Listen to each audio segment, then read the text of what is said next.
हाली बुता द बतिया बड़ी कर अंजोर गेटवा लगा दो हाली बुता द बतिया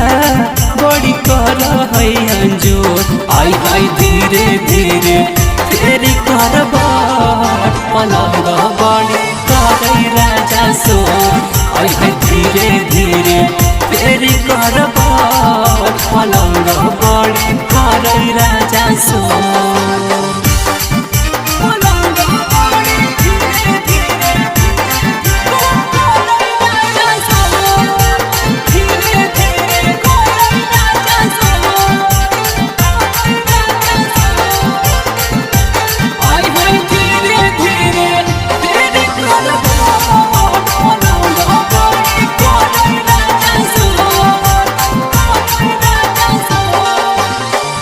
उमरिया पिया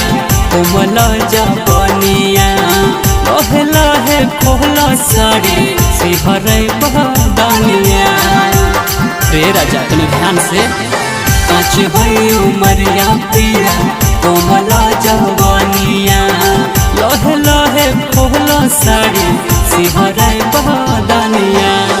चपना ही पतली कमरिया दर्द बड़ी कर है जोर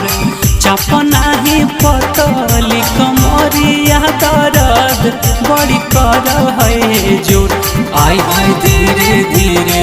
फेरी करबाट पलंग बड़ी कर राजा सोर आई हाय धीरे धीरे फेरी करबाट पलंग बड़ी कर राजा सोर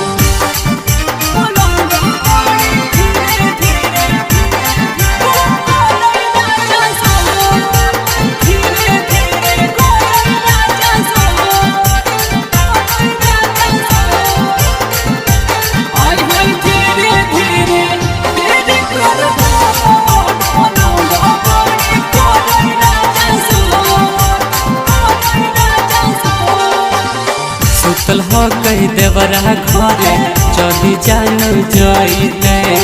उठते ही भोरे पिया हमारा चिन्हते सुतल हो कही देवरा घरे चली जान जाइते उठते ही भोरे पिया हमारा चिन्हते राजा पर भाकर कुछ करे के नहीं मन अब कर है मोर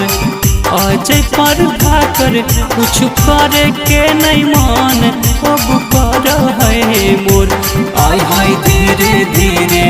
तेरी करबाट पलंग बड़ी कर राजा सोर आई हाय धीरे धीरे तेरी करबाट पलंग बड़ी कर राजा सोर गेटवा लगा दो हाली बुता दो बतिया बड़ी कर अंजोर आई हाय धीरे धीरे